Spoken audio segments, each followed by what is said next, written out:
Olá, tudo bem? Está começando mais uma edição do programa Agronegócio. Mais uma vez, muito obrigado pela sua companhia e tenha um excelente dia. No programa de hoje, nós vamos falar sobre a visita do presidente do Brasil à Rússia.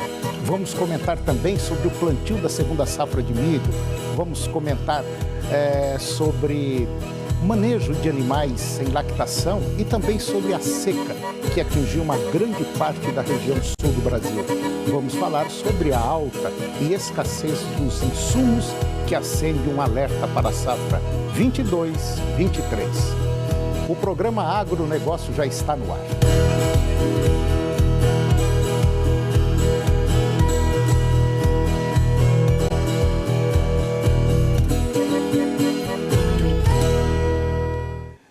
Eu começo o programa de hoje falando sobre a visita do presidente do Brasil à Rússia.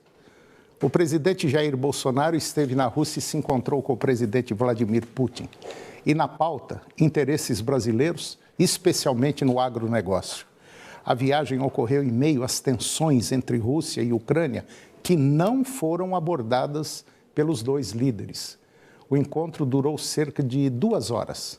A Rússia responde por apenas 0,6% ou 1 bilhão e 700 milhões de dólares das exportações brasileiras, sendo a soja o principal, além de café, açúcar, carnes e outros grãos como trigo e milho. Essa foi a menor participação em pelo menos 2 décadas. O mercado já foi muito maior. Há 10 anos, os russos eram os maiores compradores de carnes, especialmente suína, aqui do Brasil. O posto, porém, foi minguado conforme os russos trabalharam por sua autossuficiência. Especialistas avaliam que existem muitas oportunidades a serem exploradas pelo agronegócio brasileiro no país, que tem 140 milhões de habitantes e está entre os 10 maiores economias do mundo. Além da carne suína, frango e grãos podem ganhar mais mercado. A visita oficial também incluiu uma reunião com empresários do setor de fertilizantes. A Rússia é a sede de 2 das maiores produtoras de fertilizantes do planeta, a Fossagro e a Uralkali. Ambas têm, no Brasil, os principais clientes. E agora vamos comentar o plantio da segunda safra de milho. Segundo a consultoria AG Rural, consultoria de mercado focada em comercialização agrícola, ela informou que o ritmo de plantio do milho da segunda safra na região sul do Brasil está acima da média histórica para o período. A lavoura atingiu 42% da área planejada devido, entre outros fatores, à alta umidade que atingiu o Mato Grosso e também o Paraná na semana passada.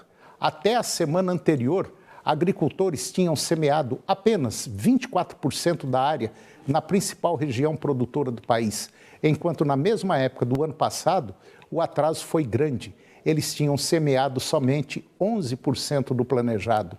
O índice de plantio indica que o ritmo está mais de 17 pontos percentuais à frente da média histórica para o período de 24,8% na região centro-sul, o que reforça o otimismo com a chamada safrinha.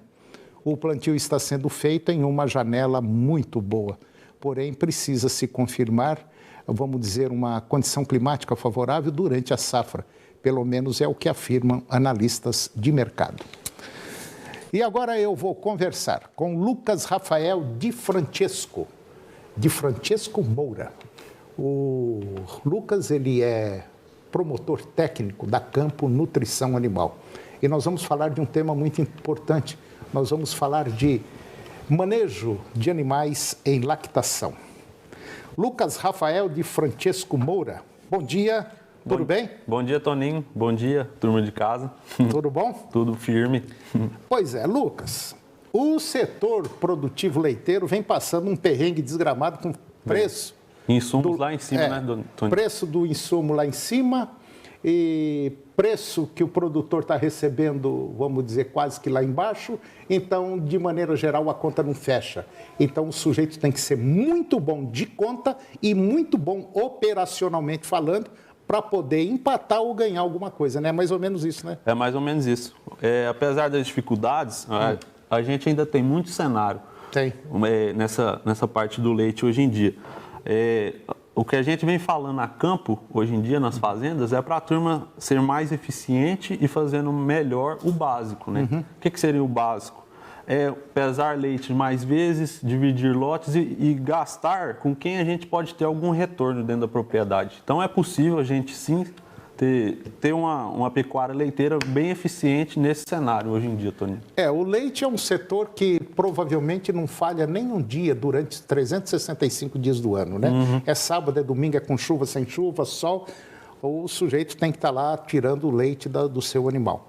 Agora, existem jeitos, existem, vamos dizer assim, formas de você conduzir uma bacia leiteira, um cenário leiteiro na propriedade, que tem condição de sobrar alguma coisa, porque leite, se você fizer certo, mesmo com os custos de produção que nós estamos tendo, ele pode deixar uma margem razoável, né? Claro, e é isso que a gente tenta trabalhar da melhor forma, que é a eficiência, né? Independente da escala do produtor, se ele produz 500, 600 ou até 3 mil, 4 mil litros, o que a gente fala, né? Que da gente gastar com quem pode nos dar mais retorno, né? Então, assim, são manejos simples, coisas simples que, às vezes, um técnico, um zootecnista, um veterinário dentro da fazenda mais presente, que é o que a turma vem fazendo bastante hoje, aumentando a frequência dos técnicos dentro da fazenda e trabalhando melhor os dados, conseguindo ter melhores desempenhos, Tony. E um dado muito interessante que poucos produtores, principalmente pequenos e médios, não levam em consideração. A cada mês que uma vaca deixa de emprenhar, é um prejuízo danado. Imagine você se tem uma vaca, vamos supor, ela te dá 10 litros de leite por dia. Quer dizer, no mês, são 300 litros. Isso. Se ela passar um mês sem pegar cria, você já teve prejuízo de 300 litros de leite. Se ela passar 2 meses sem pegar cria, 600 litros de leite já foi para o espaço. E se ela passar 3, são 900 litros de leite que aquela vaca está te dando de prejuízo. E isso é um ponto que muito pouca gente observa. Hoje a moreninha não pegou cria, esse mês não pegou. Vamos esperar um pouco. Esse é um dos gargalos que às vezes leva você para o fundo. Demais, Toninho. Até uma forma da gente conseguir ser eficiente é trabalhando muito bem a produção com a reprodução. Sim, claro. E um dos argumentos técnicos que a gente gosta de usar e de linkar para os produtores é que a gente tem que ter dados em mãos, né? Quanto mais anotar dados, vacas que pariram, produção de leite, se a vaca que pariu ela teve algum problema na hora do parto, como que está o rebanho, isso dá o diagnóstico para a gente. Então, assim, a gente gosta de trabalhar falando para os produtores terem pelo menos 5 dados que definem a fazenda no mês, né? Que seria taxa de prenhez, que o senhor mencionou agora, CCS, que a gente tem um desafio grande nessa época do ano, né? Com o período das chuvas, né? E a produção de leite, a média de leite dos animais, né? Que a gente consegue trabalhar bem agrupamentos e mais 2 fatores importantes, que é a taxa de sobrevivência de animais jovens e taxa de mortalidade de animais adultos. E tem um detalhe que é importantíssimo, que eu acho que todo pecuarista devia observar. É a água que esses animais bebem. Né?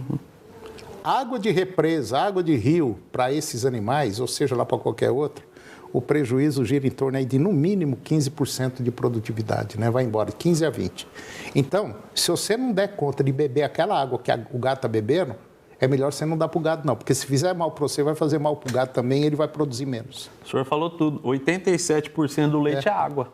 Então, o leite que a vaca está produzindo, se ela beber menos água, ela vai produzir menos leite automaticamente. Pois é. Imagina você beber água de uma cacimba. Onde o gado vai lá, defeca ali dentro, às vezes morre um animal, fica aquela água parada tal, e só armazenando água de chuva.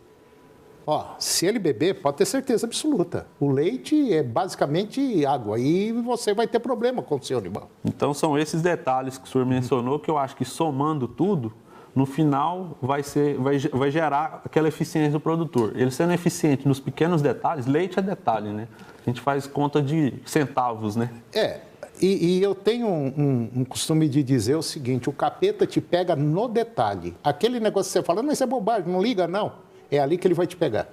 E o leite é do mesmo jeito.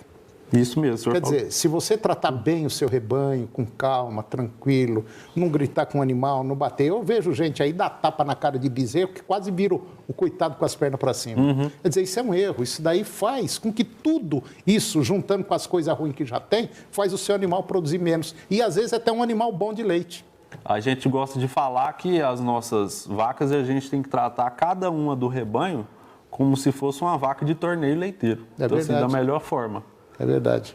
Do mesmo jeito que a gente fala, vamos tratar nossa roça, nosso pasto como se fosse a nossa roça, a gente tem que tratar a nossa vaca como se fosse uma vaca de torneio.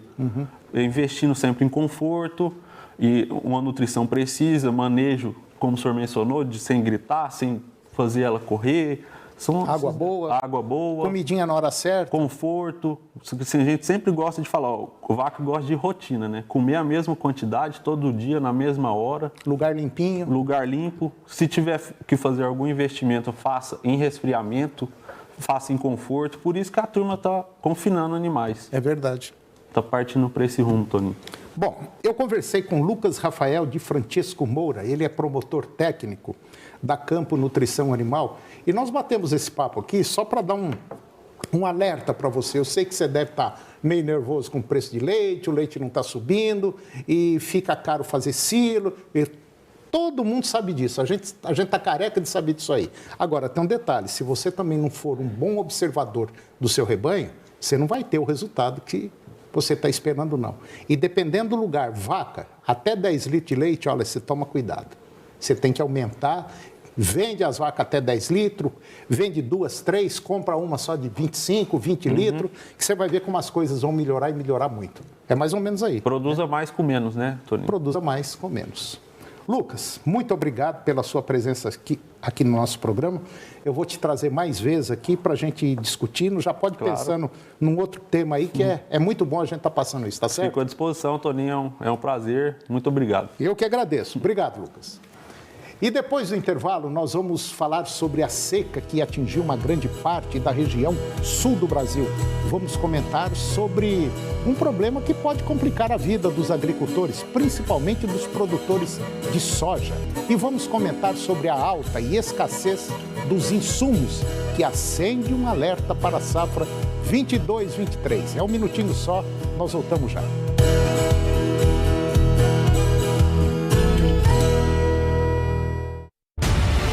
Você está pronto para o seu próximo desafio?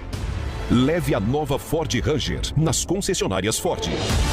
A picape mais premiada do Brasil, que vem com o exclusivo Ford Pass Connect. Motor diesel de 200 cavalos e tração 4x4. Controle adaptativo de carga, sistema anticapotamento, assistente de partida em rampas e muito mais. Aproveite, entrada de 20% e saldo em 60 vezes. Últimas unidades à pronta entrega. Nas concessionárias Ford. E se o melhor para o seu agronegócio também for o melhor para todo mundo? Existe alternativa. Com a nossa parceria, seu agronegócio cresce e faz toda a sua região crescer junto. Somos a alternativa que oferece soluções financeiras ideais para o seu agronegócio, taxas justas e atendimento próximo em todos os canais. Escolha o Sicredi, onde seu agronegócio rende um mundo melhor. Na madrugada, com o leite já tirado, o trator já tá ligado. Quem é do campo não espera por milagre. Começa cedo numa máquina da Camagre, trabalhando a terra ou tratando o gado. Produz melhor com a Camagre ao seu lado. Camagre, as melhores marcas sempre ao seu lado.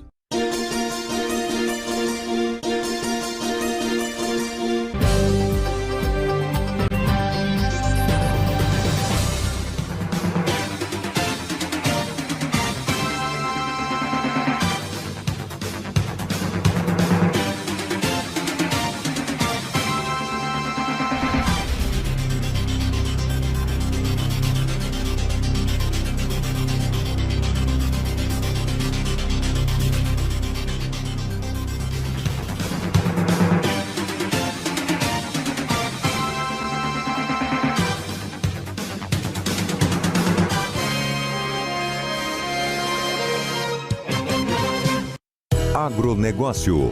Oferecimento Sicredi, onde o seu agronegócio rende um mundo melhor.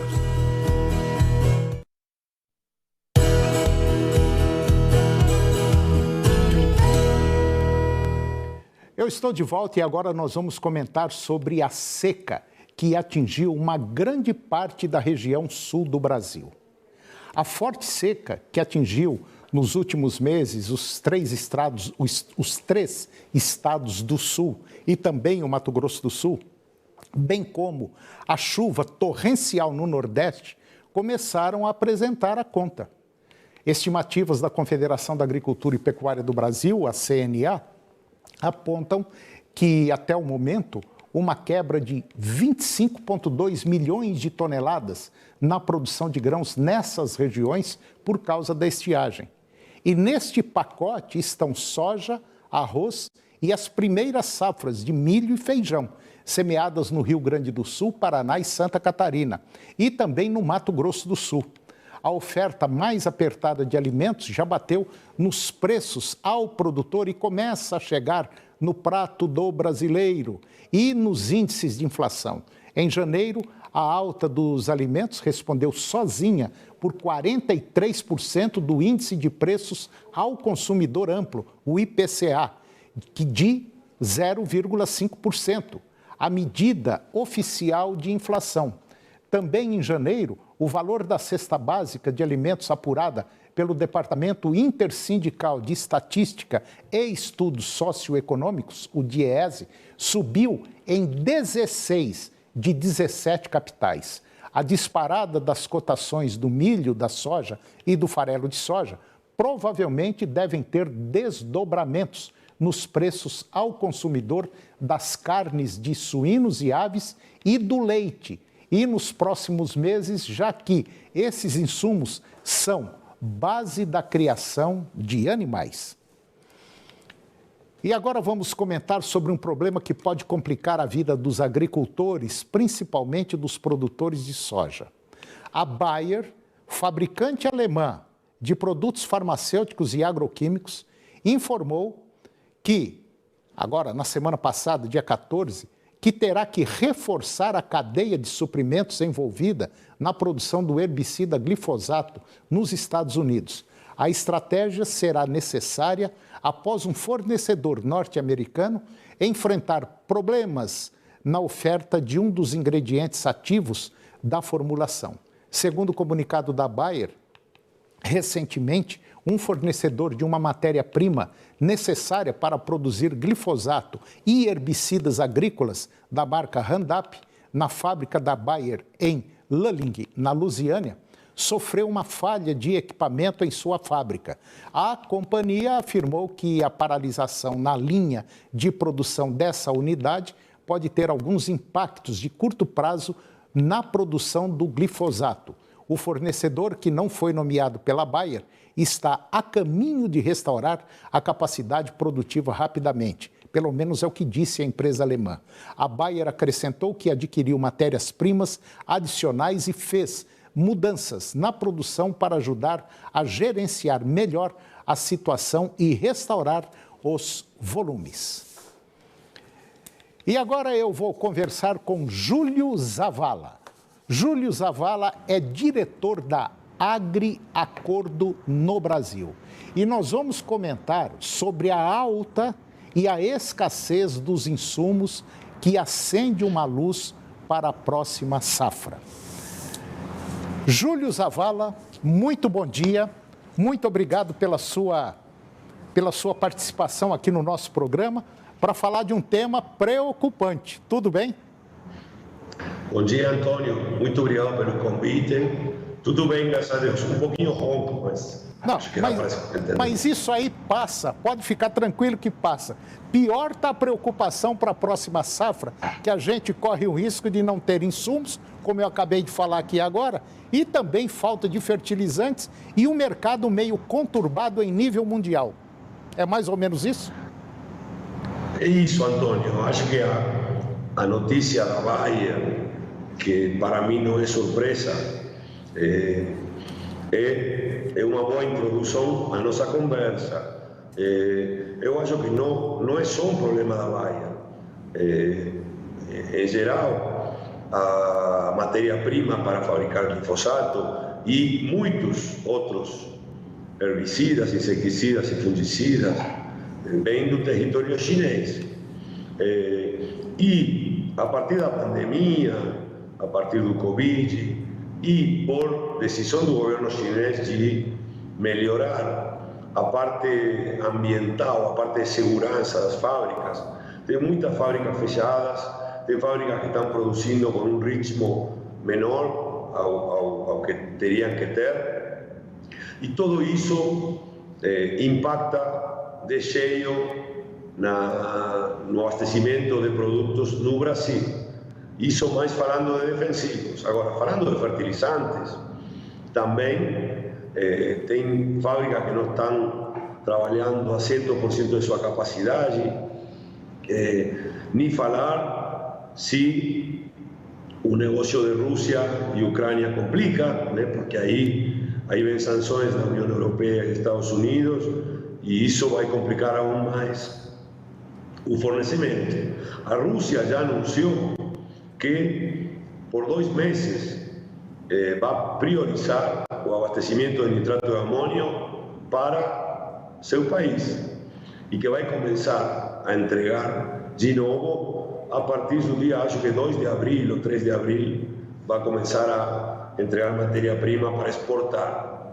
Nitrato de amônio é o melhor fertilizante nitrogenado em termos agronômicos e, sem dúvida, o Brasil vai sofrer com isso, especialmente as culturas de citros, cana-de-açúcar, mas também se aplica no milho, no café.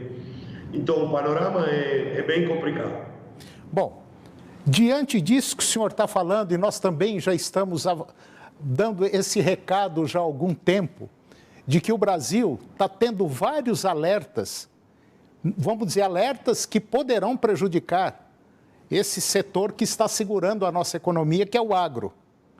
Quer dizer, vem a China, vem a Rússia, vem a Índia, veio o Covid, nós sabemos que, como o senhor acabou de falar agora, a própria China está restringindo a produção de uma série de produtos e que nós usamos largamente aqui no país. Agora, o que está precisando é que o próprio governo brasileiro dê um jeito de começar a produzir aqui, incentivar a nossa produção, porque nós temos condição para isso. Sim, o Brasil tem um potencial enorme. Eu fiquei muito contente da notícia que parece que finalmente a Petrobras conseguiu vender a fábrica de ureia de Três Lagoas, né, que isso é muito importante.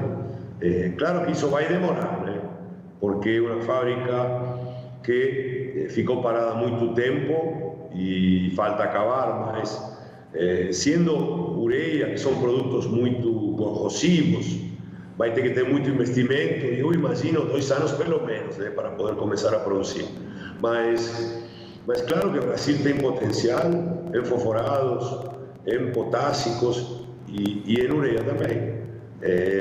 Eu espero que o governo tome a nota disto e ajude ao setor a investir mais e melhor para não depender tanto das importações de produtos.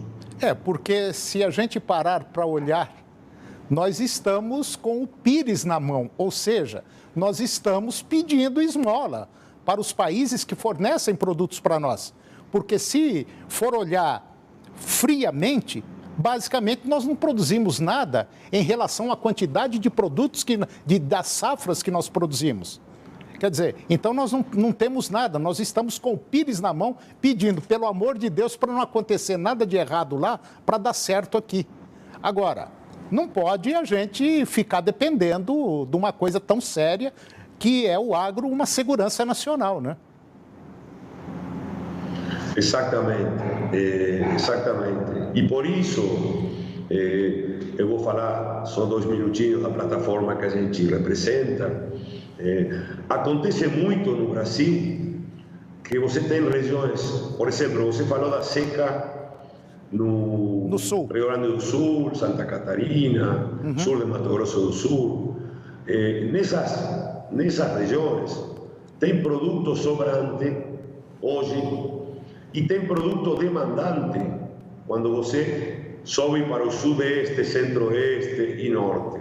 Então, só que as regiões não se comunicam, né? Então, uma revenda que está em Erechim não tem muita ideia de que está acontecendo, por exemplo, em Rio Verde, Goiânia, em termos de abastecimento de produto.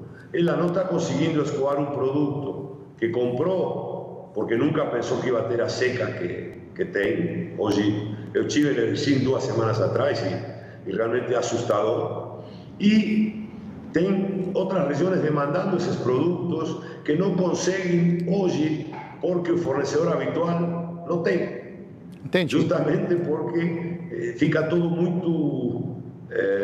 muito justo, né? Então, aí entra a Agriacordo para tentar ajudar a eficientizar esse gerenciamento de estoque que é muito interessante. Segundo a Andab, o passagem da safra 2021, ainda não tem os dados 22-23, tive um sobreestoque de 20%, 18% de produto. Isso é um produto que sobra nas mãos de uns e falta nas mãos de outros. Entendi. E não estou falando só de defensivos, estou falando de fertilizantes também. E de semente, que semente tem um pouquinho mais de organização nesse sentido. Então, eu acho que as empresas têm que começar a buscar canais alternativos para minimizar esses problemas, né? Que é um jeito de ajudar a todo o mercado a se abastecer melhor. Bom, nós temos ainda 1 minuto e meio aqui, senhor Júlio.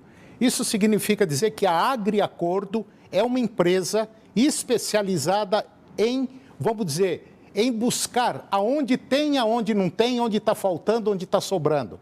Seria um resumo, seria mais ou menos isso. É um resumo. Na verdade, nós queremos ser a futuro um canal de vendas a mais. Entendi. Mas hoje é um bom resumo. Tem gente que precisa e tem gente que sobra. Mas também nós estamos fazendo negócios com produtos que estão abastecidos normalmente. Isso também acontece. Entendi. Bom, então se eu procurar Agriacordo, eu entrando, por exemplo, no Google, eu vou procurar Agriacordo, eu posso entrar ali que eu vou ter uma ideia de aonde tem, aonde não tem, o que eu posso fazer e como fazer. É exatamente isso. É isso, só uma aclaração, porque o tempo acaba. É só para empresas. Nós não trabalhamos com produtores, nós ajudamos revendas e cooperativas. Entendi, só para empresa. Não, eu entendi. Bom, eu conversei com Júlio Zavalasi, ele é o diretor da Agriacordo, uma empresa que vem para ajudar outras empresas no caso de insumos e produtos agropecuários. É isso, né, seu Júlio? Muito obrigado, um bom dia. Muito obrigado, Antônio. Muito obrigado a você e a audiência. E até a próxima. Obrigado, seu Júlio. Até a próxima, bom dia. E depois do intervalo, nós vamos comentar... Não é depois do intervalo, desculpe. Nosso programa chegou ao fim e se você quiser saber mais sobre o mundo do agronegócio, acesse o nosso site www.tvagro.com.br. E eu termino o nosso programa com a seguinte frase. De vez em quando, você tem que fazer uma pausa e visitar a si mesmo. Um grande abraço, muito bom dia, obrigado pela sua companhia e até o próximo programa. TV Serra Dourada SBT Goiânia. De segunda a sexta, um programa cheio de boas notícias e muita alegria. Na hora do almoço, logo após o Jornal do Meio-Dia. A seguir, Primeiro Impacto, continuação.